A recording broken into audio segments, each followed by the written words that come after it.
పాల్వంచలో ALEAP ఆధ్వర్యంలో మహిళలకు training ప్రోగ్రాములు, స్వయం సహాయక గ్రూపుల మహిళలకు ఎలీప్ సంస్థ నిరంతరం తన వంతు సపోర్టుని అందిచేతోంది.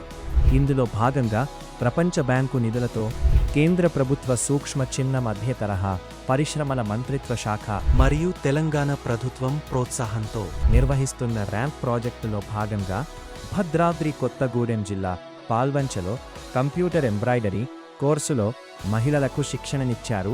Navabharat trust CSR manager CH Srinivasarao, ALEAP field manager Bharat Reddy శిక్షణా కార్యక్రమాలను ప్రారంభించారు.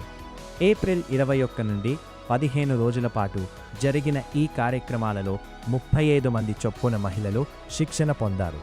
కంప్యూటర్ ఎంబ్రాయిడరీలో అరుణ శిక్షణనిచ్చారు. శిక్షణ పొందిన మహిళలకు సర్టిఫికెట్లను అందజేశారు.